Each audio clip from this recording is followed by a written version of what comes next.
8. The Master's Birthday Celebration at Dakshineswar. Sunday, February 18, 1883. Sri Ramakrishna arrived at Govinda Mukherjee's house at Bulgaria, near Calcutta. Besides Narendra, Ram, and other devotees, some of Govinda's neighbors were present. The Master first sang and danced with the devotees. After the kirtan, they sat down. Many saluted the Master. Now and then he would say, "Bow before God." "It is God alone," he said, "who has become all this. But in certain places, for instance, in a holy man, there is a greater manifestation than in others. You may say there are wicked men also. That is true, even as there are tigers and lions. But one need not hug the tiger god.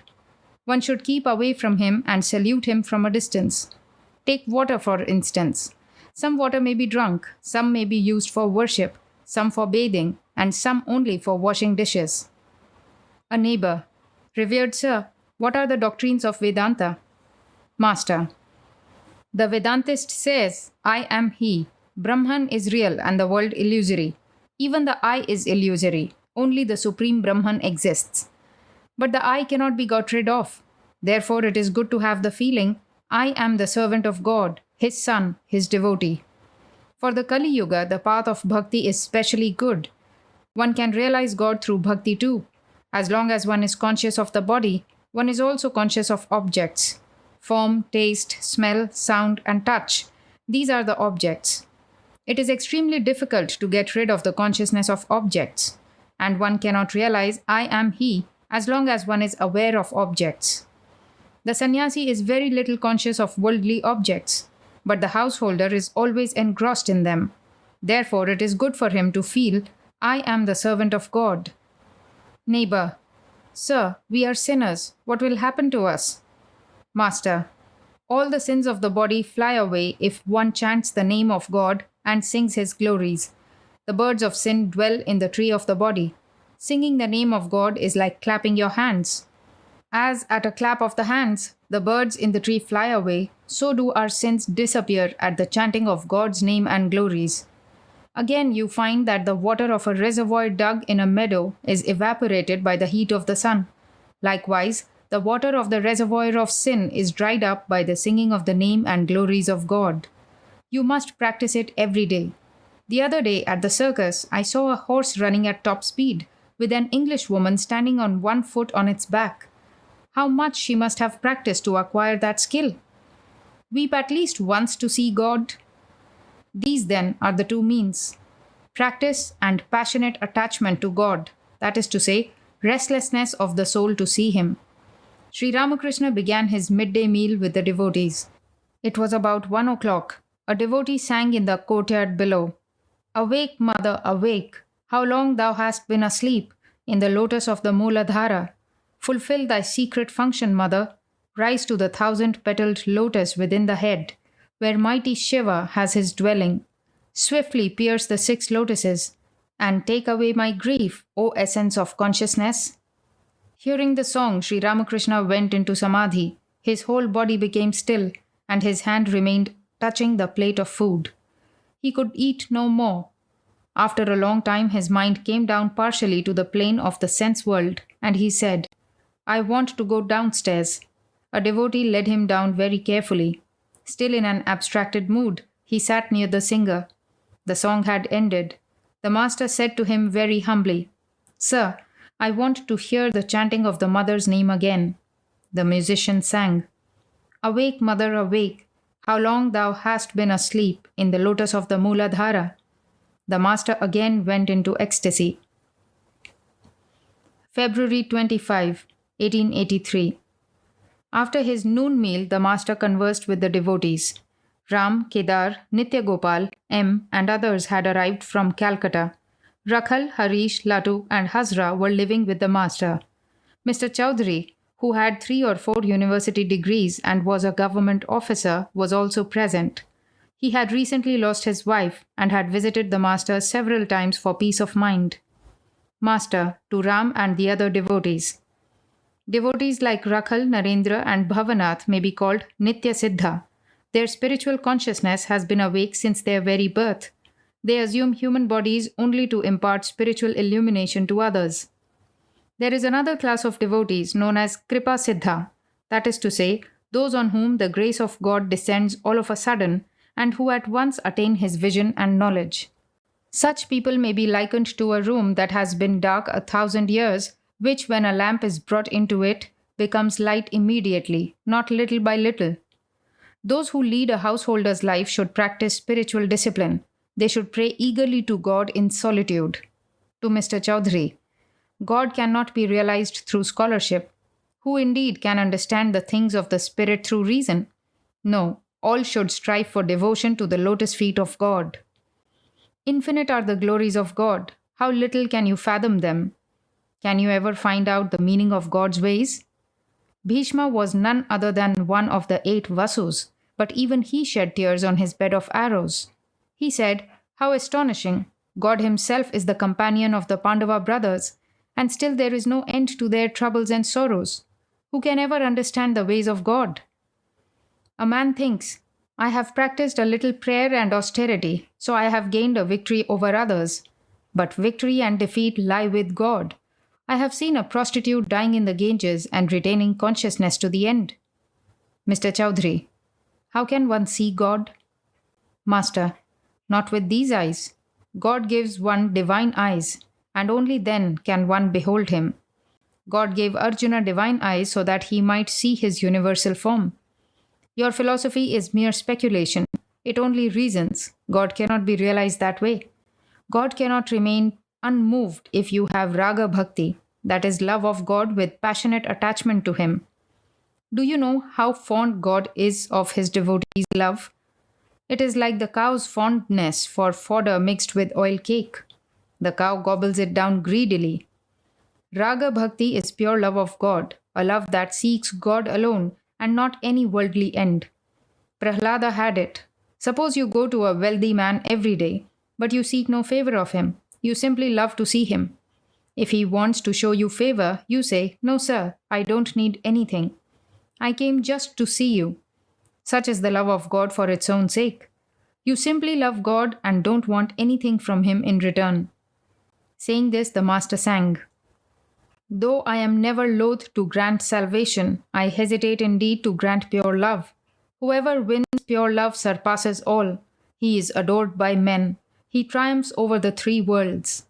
He continued, "The gist of the whole thing is that one must develop passionate yearning for God and practice discrimination and renunciation." Mr. Chaudhary, Sir, is it not possible to have the vision of God without the help of a guru? Master, Sachidananda himself is the guru. At the end of the Shava Sadhana, just when the vision of the Ishta is about to take place, the guru appears before the aspirant and says to him, "Behold, there is your Ishta."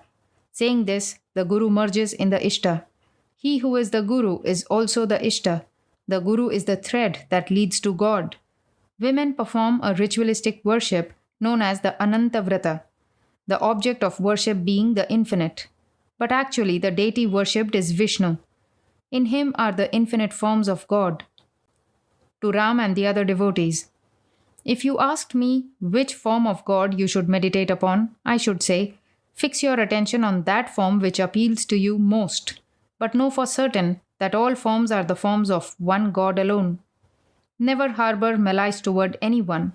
Shiva, Kali, and Hari are but different forms of that one. He is blessed indeed who has known all as one. Outwardly he appears as Shiva's devotee, but in his heart he worships Kali, the blissful mother, and with his tongue he chants aloud Lord Hari's name. The body does not endure without a trace of lust, anger, and the like. You should try to reduce them to a minimum. Looking at Kedar, the master said, "He is very nice. He accepts both the absolute and the relative.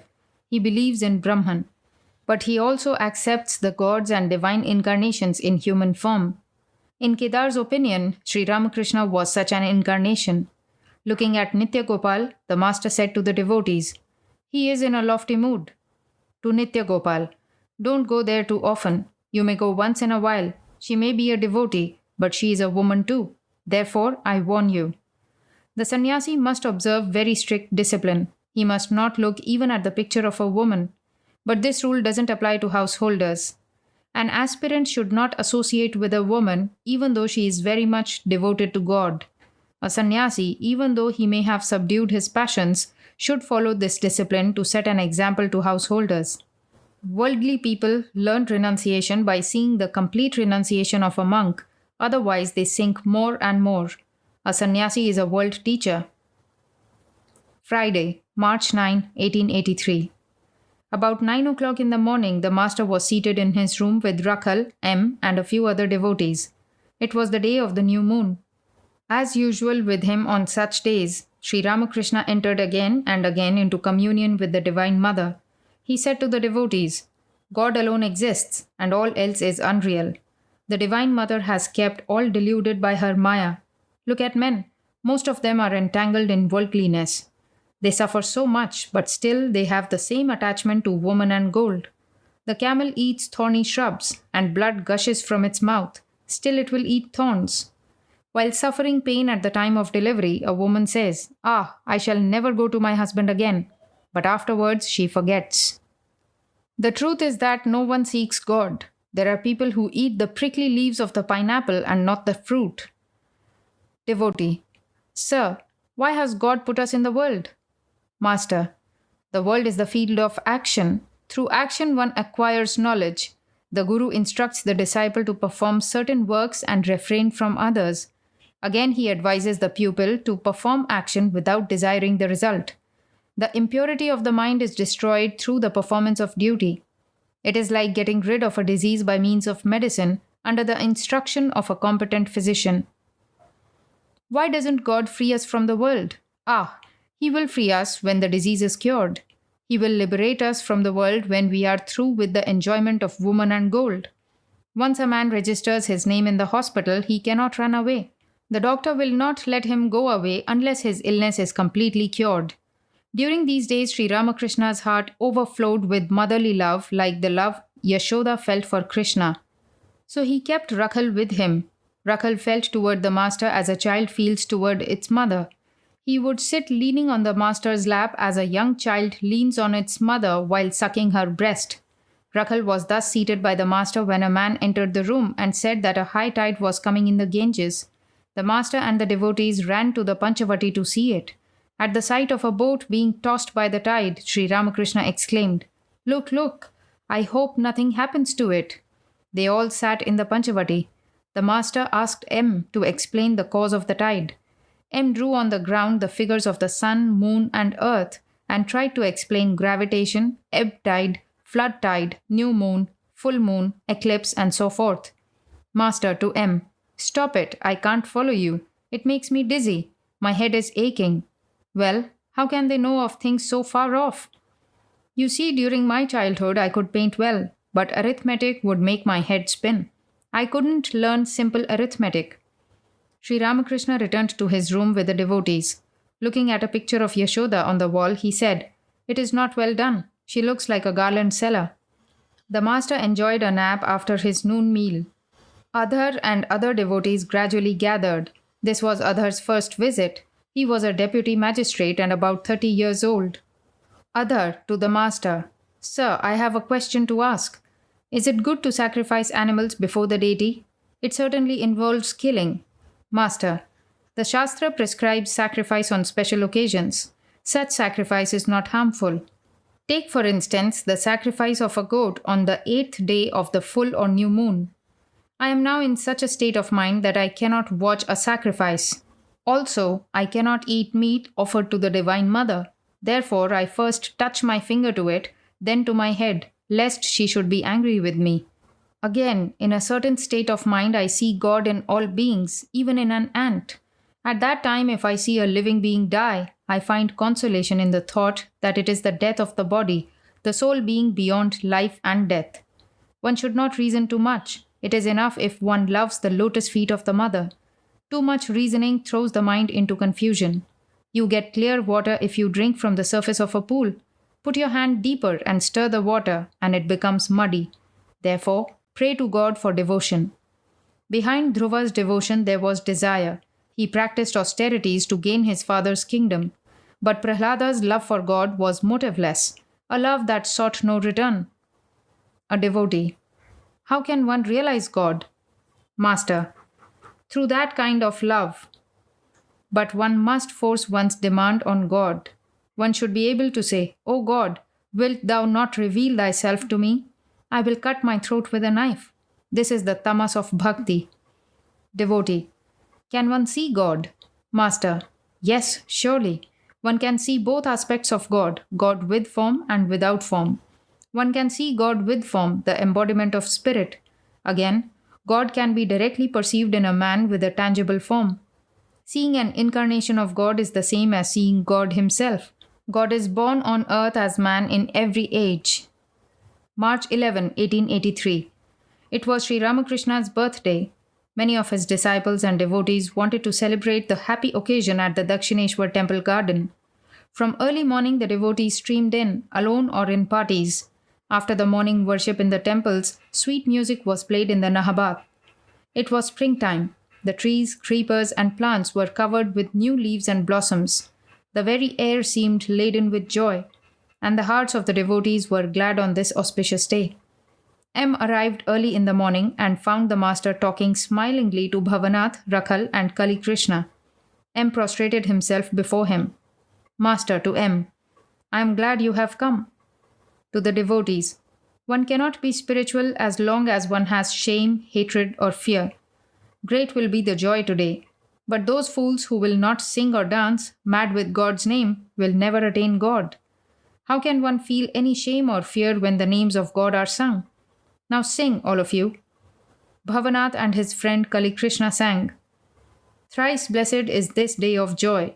May all of us unite, O Lord, to preach thy true religion here, in India's holy land. Thou dwellest in each human heart, thy name resounding everywhere, fills the four corners of the sky. Today thy devotees proclaim thy boundless majesty. We seek not wealth or friends or fame, O Lord, no other hope is ours. For thee alone thy devotees long with unflagging love. Safe at thy feet, what fear have we of death or danger? We have found the fount of immortality.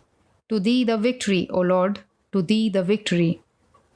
As Sri Ramakrishna listened to the song with folded hands, his mind soared to a far-off realm. He remained absorbed in meditation a long time. After a while, Kali Krishna whispered something to Bhavanath.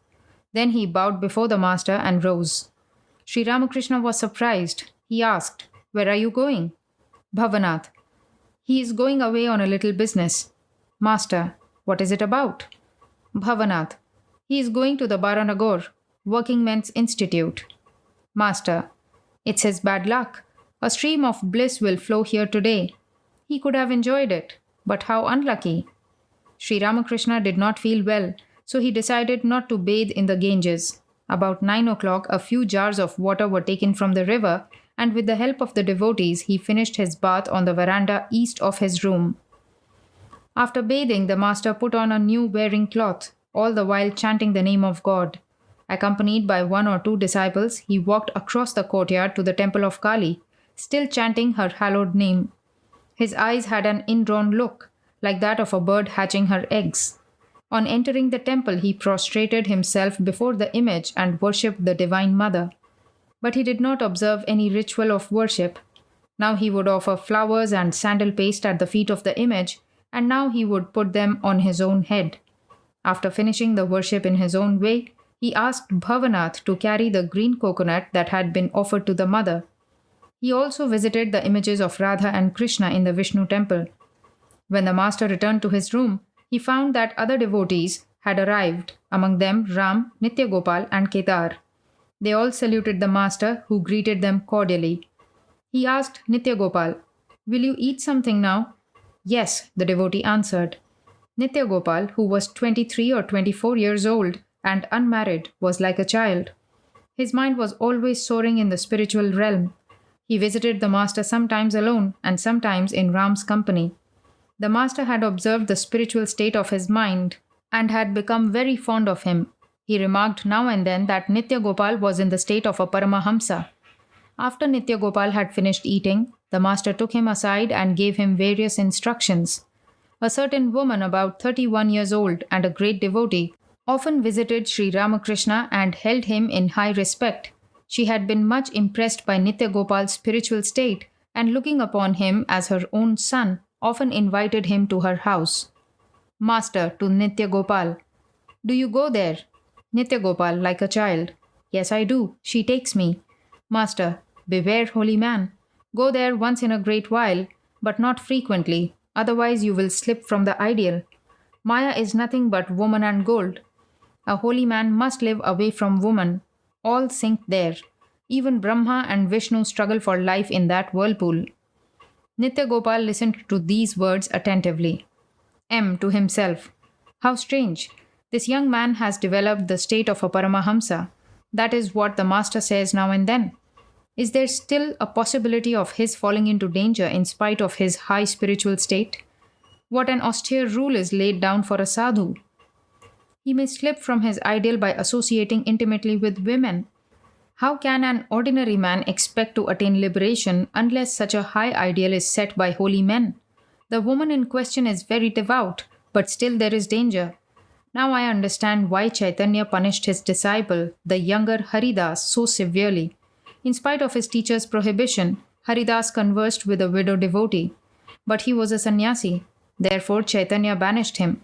What a severe punishment! How hard is the rule for one who has accepted the life of renunciation! Again, what love the master cherishes for his devotee! He is warning him even now, lest he should run into danger in the future. Beware, holy man! These words of the master echoed in the hearts of the devotees like the distant rumbling of thunder. The master went with the devotees to the northeast veranda of his room. Among them was a householder from the village of Dakshineswar who studied Vedanta philosophy at home. He had been discussing Om with Kedar before the master. He said, "This eternal word, the Anahata Shabda, is ever present both within and without." Master. But the word is not enough. There must be something indicated by the word. Can your name alone make me happy? Complete happiness is not possible for me unless I see you. Devotee. That eternal word itself is Brahman. Master to Kedar. Oh, don't you understand? He upholds the doctrine of the rishis of olden times. They once said to Rama, "O Rama, we know you only as the son of Dashratha. Let sages like Bharadwaja worship you as God incarnate. We want to realize Brahman, the indivisible existence, knowledge, bliss, absolute." At these words, Rama smiled and went away. Kedar. Those rishis could not recognize Rama as an incarnation of God. They must have been fools. Master, seriously. Please don't say such a thing. People worship God according to their tastes and temperaments. The mother cooks the same fish differently for her children, that each one may have what suits his stomach. For some she cooks the rich dish of pilau, but not all the children can digest it. For those with weak stomachs she prepares soup. Some again like fried fish or pickled fish. It depends on one's taste. The rishis followed the path of jnana. Therefore they sought to realize Brahman, the indivisible existence, knowledge, bliss, absolute. But those who follow the path of devotion seek an incarnation of God to enjoy the sweetness of bhakti. The darkness of the mind disappears when God is realized. In the Purana it is said that it was as if 100 suns were shining when Rama entered the court. Why then weren't the courtiers burnt up? It was because the brilliance of Rama was not like that of a material object. As the lotus blooms when the sun rises, so the lotus of the heart of the people assembled in the court burst into blossom. As the master uttered these words, standing before the devotees, he suddenly fell into an ecstatic mood. His mind was withdrawn from external objects. No sooner did he say, "The lotus of the heart burst into blossom," than he went into deep samadhi. He stood motionless, his countenance beaming and his lips parted in a smile. After a long time, he returned to the normal consciousness of the world. He drew a long breath and repeatedly chanted the name of Rama, every word showering nectar into the hearts of the devotees. The master sat down, the others seating themselves around him. Master to the devotees. Ordinary people do not recognize the advent of an incarnation of God. He comes in secret. Only a few of his intimate disciples can recognize him. That Rama was both Brahman absolute and a perfect incarnation of God in human form was known only to 12 rishis. The other sages said to him, Rama, we know you only as Dasharatha's son. Can everyone comprehend Brahman, the indivisible existence, knowledge, bliss absolute? He alone has attained perfect love of God, who, having reached the absolute, keeps himself in the realm of the relative in order to enjoy the divine Leela.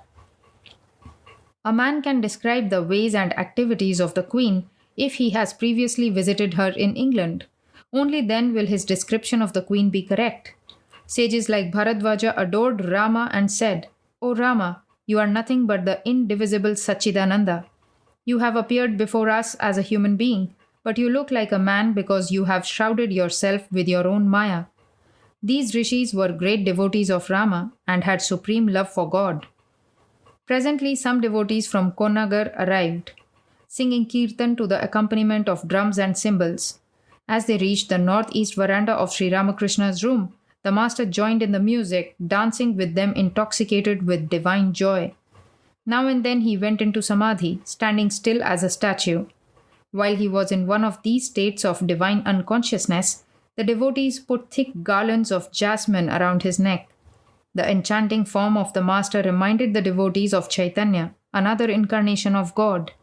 The master passed alternately through three moods of divine consciousness: the inmost, when he completely lost all knowledge of the outer world; the semi-conscious, when he danced with the devotees in an ecstasy of love; and the conscious, when he joined them in loud singing. It was indeed a sight for the gods to see the master standing motionless in samadhi, with fragrant garlands hanging from his neck, his countenance beaming with love, and the devotees singing and dancing around him. When it was time for his noon meal, Sri Ramakrishna put on a new yellow cloth and sat on the small couch. His golden complexion, blending with his yellow cloth, enchanted the eyes of the devotees. After his meal, Sri Ramakrishna rested a little on the small couch. Inside and outside his room crowded the devotees, among them Kedar, Suresh, Ram, Manomohan, Girindra, Rakhal, Bhavanath, and M. Rakhal's father was also present. A Vaishnava Goswami was seated in the room. The master said to him, Well, what do you say? What is the way? Goswami: Sir, the chanting of God's name is enough.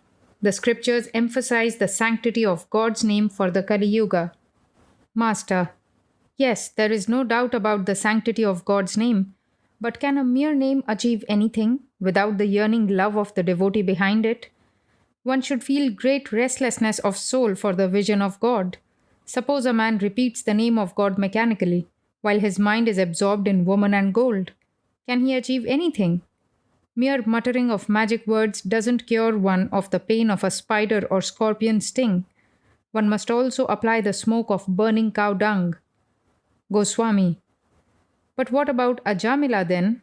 He was a great sinner. There was no sin he had not indulged in. But he uttered the name of Narayana on his deathbed, calling his son, who also had that name, and thus he was liberated. Master: Perhaps Ajamila had done many spiritual things in his past births.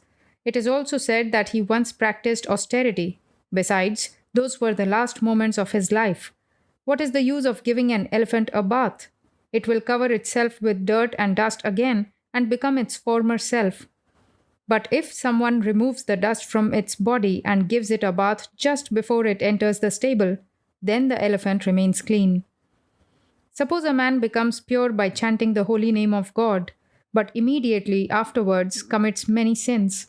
He has no strength of mind. He doesn't take a vow not to repeat his sins. A bath in the Ganges undoubtedly absolves one of all sins, but what does that avail? They say that the sins perch on the trees along the bank of the Ganges. No sooner does the man come back from the holy waters than the old sins jump on his shoulders from the trees. All laugh. The same old sins take possession of him again. He is hardly out of the water before they fall upon him. Therefore I say, chant the name of God, and with it, pray to him that you may have love for him. Pray to God that your attachment to such transitory things as wealth, name, and creature comforts may become less and less every day. To the Goswami: With sincerity and earnestness, one can realize God through all religions. The Vaishnavas will realize God, and so will the Shaktas, the Vedantists, and the Brahmos. The Musalmans and Christians will realize Him too. All will certainly realize God if they are earnest and sincere. Some people indulge in quarrels, saying, one cannot attain anything unless one worships our Krishna, or nothing can be gained without the worship of Kali, our Divine Mother, or one cannot be saved without accepting the Christian religion.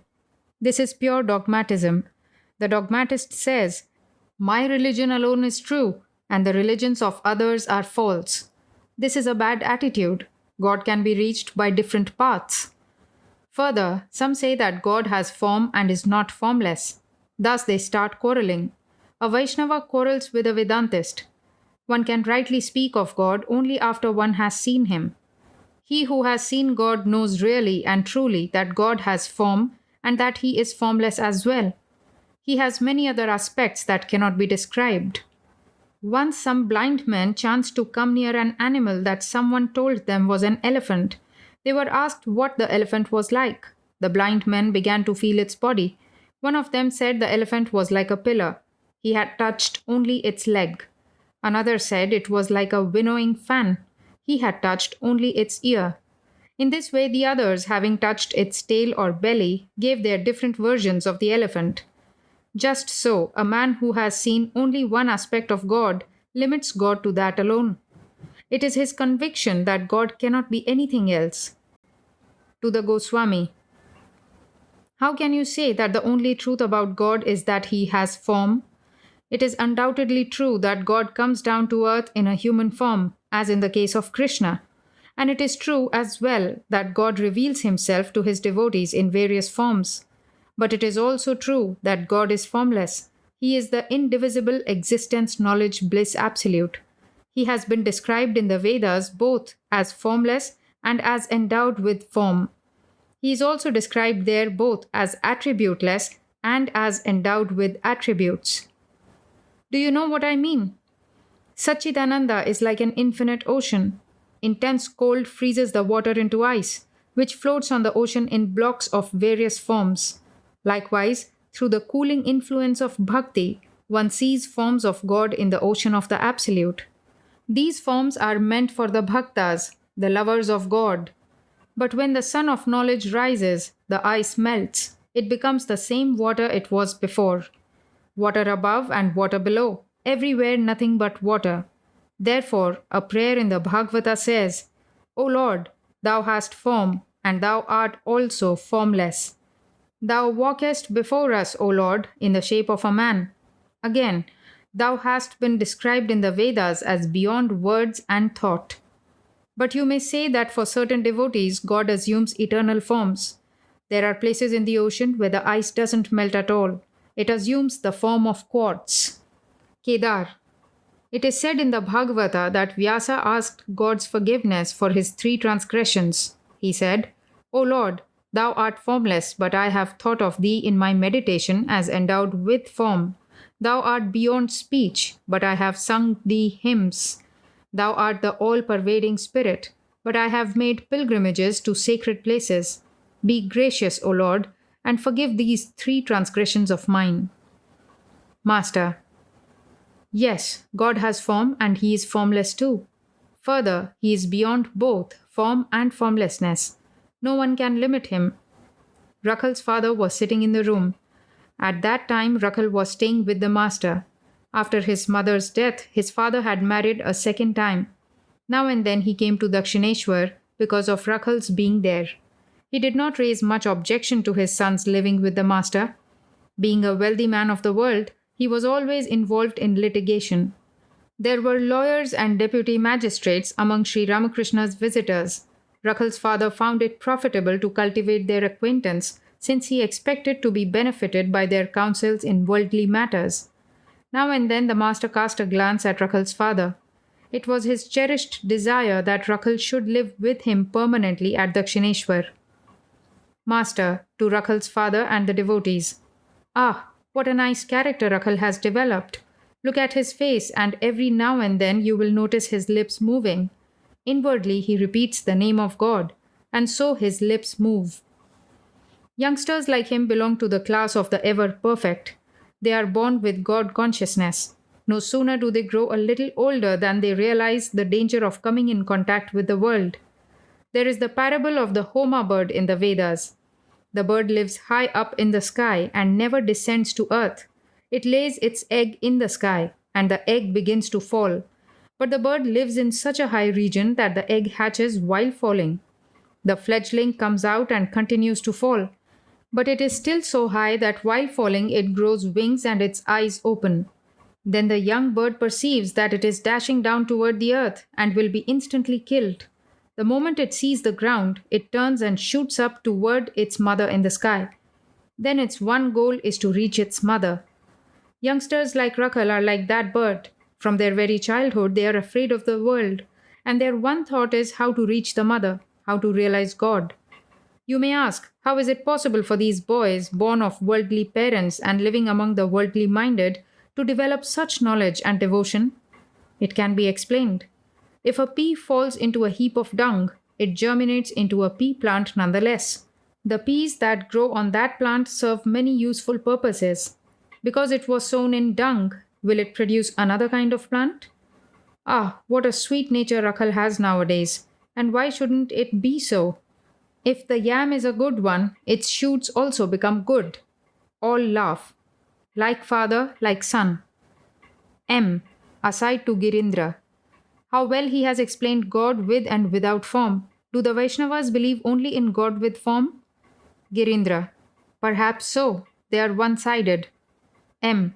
Did you understand what he meant by the eternal form of God? That quartz? I couldn't grasp it well. Master to M. Well, what are you talking about?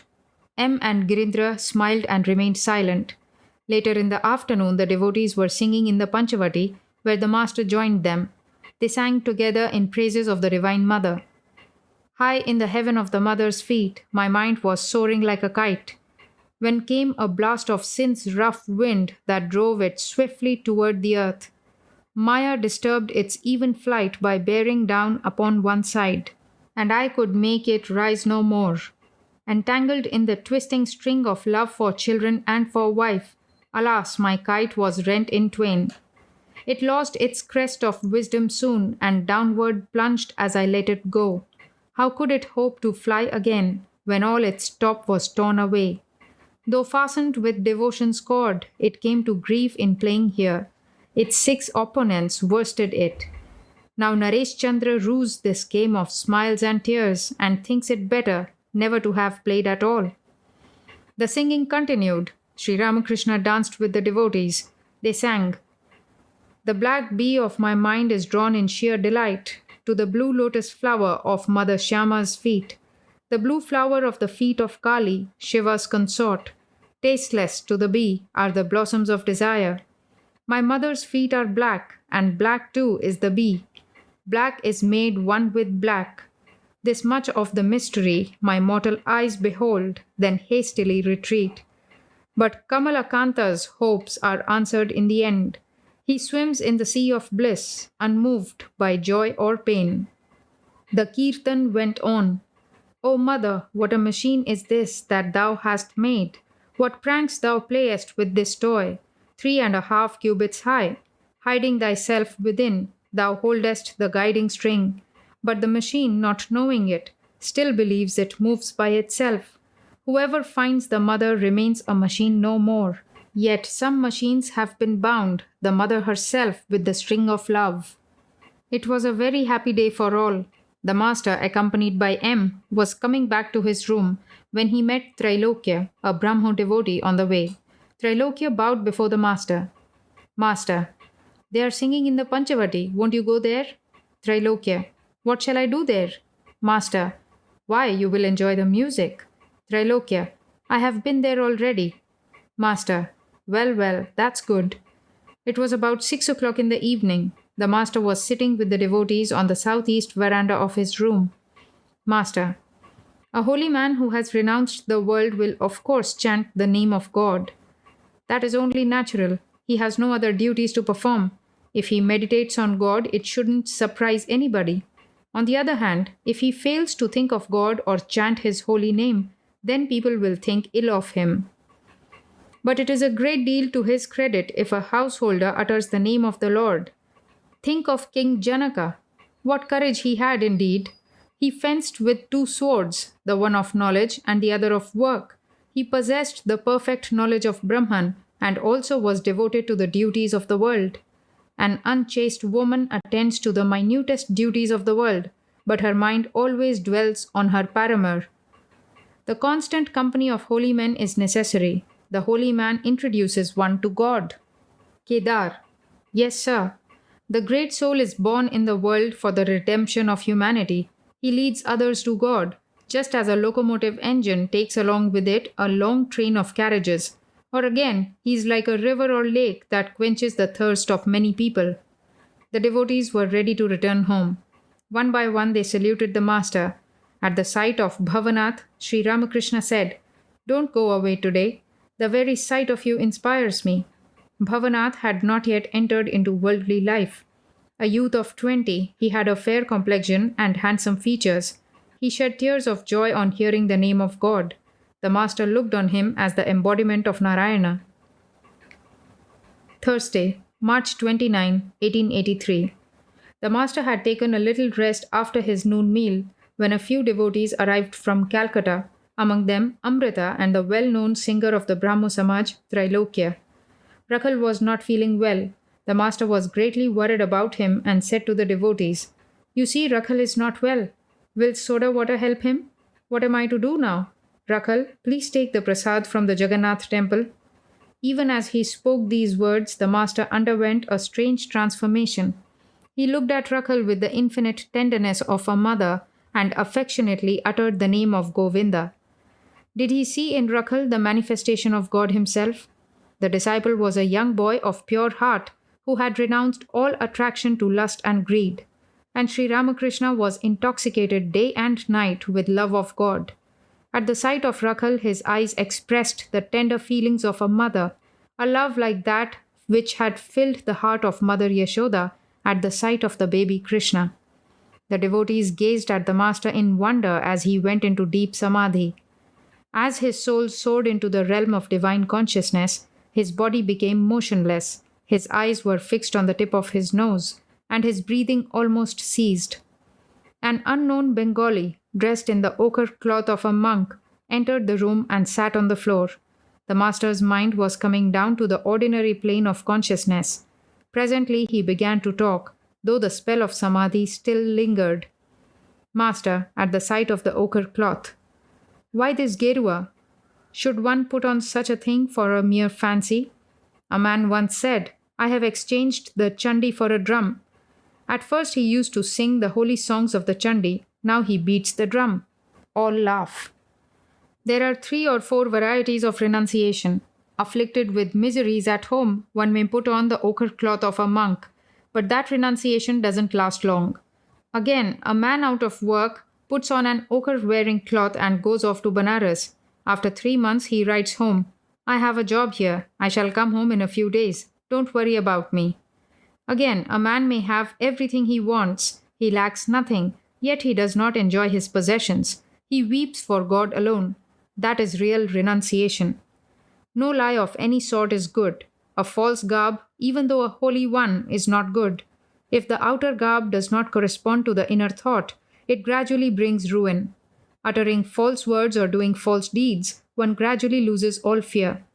Far better is the white cloth of a householder. Attachment to worldliness, occasional lapses from the ideal, and an outer garb of gerua. How dreadful! It is not proper for a righteous person to tell a lie or do something false even in a dramatic performance. Once I went to Keshav's house to see the performance of a play called Nava Vrindavan. They brought something on the stage which they called the cross. Another actor sprinkled water, which they said was the water of peace. I saw a third actor staggering and reeling in the role of a drunkard. A Brahmo devotee. It was K. Master. It is not good for a devotee to play such parts. It is bad for the mind to dwell on such subjects for a long while. The mind is like white linen fresh from the laundry. It takes the color in which you dip it. If it is associated with falsehood for a long time, it will be stained with falsehood. Another day I went to Keshav's house to see the play called Nimai Sannyas. Some flattering disciples of Keshav spoilt the whole performance. One of them said to Keshav, "You are the Chaitanya of the Kali Yuga." Keshav pointed to me and asked with a smile, "Then who is he?" I replied, "Why, I am the servant of your servant. I am a peck of the dust of your feet." Keshav had a desire for name and fame. To Amrita and Trailokya. Youngsters like Narendra and Rakhal are ever perfect. Every time they are born, they are devoted to God. An ordinary man acquires a little devotion after austerities and a hard struggle. But these boys have love of God from the very moment of their birth. They are like the natural image of Shiva, which springs forth from the earth and is not set up by human hands. The ever-perfect form a class by themselves. Not all birds have crooked beaks. The ever-perfect are never attached to the world. There is the instance of Prahlada. Ordinary people practice spiritual discipline and cultivate devotion to God, but they also become attached to the world and are caught in the glamour of woman and gold. They are like flies which sit on a flower or a sweet meat and light on filth as well. But the ever-perfect are like bees, which light only on flowers and sip the honey. The ever-perfect drink only the nectar of divine bliss. They are never inclined to worldly pleasures. The devotion of the ever-perfect is not like the ordinary devotion that one acquires as a result of strenuous spiritual discipline. Ritualistic devotion consists in repeating the name of God and performing worship in a prescribed manner. It is like crossing a rice field in a roundabout way along the Balk. Again, it is like reaching a nearby village by boat in a roundabout way along a winding river. One does not follow the injunctions of ceremonial worship when one develops raga bhakti, when one loves God as one's own. Then it is like crossing a rice field after the harvest. You don't have to walk along the Balk. You can go straight across the field in any direction. When the country is flooded deep with water, one doesn't have to follow the winding river. Then the fields are deep under water. You can row your boat straight to the village. Without this intense attachment, this passionate love, one cannot realize God. Amrita. Sir, how do you feel in Samadhi? Master. You may have heard that the cockroach, by intently meditating on the Brahmara, is transformed into a Brahmara. Do you know how I feel then? I feel like a fish released from a pot into the water of the Ganges. Amrita. Don't you feel at that time even a trace of ego? Master. Yes, generally a little of it remains. However hard you may rub a grain of gold against a grindstone, still a bit of it always remains. Or again, take the case of a big fire. The ego is like one of its sparks. In Samadhi, I lose outer consciousness completely, but God generally keeps a little trace of ego in me for the enjoyment of divine communion. Enjoyment is possible only when I and you remain. Again, sometimes God effaces even that trace of I. Then one experiences Jada Samadhi or Nirvikalpa Samadhi. That experience cannot be described. A salt doll went to measure the depth of the ocean, but before it had gone far into the water, it melted away. It became entirely one with the water of the ocean. Then who was to come back and tell the ocean's depth?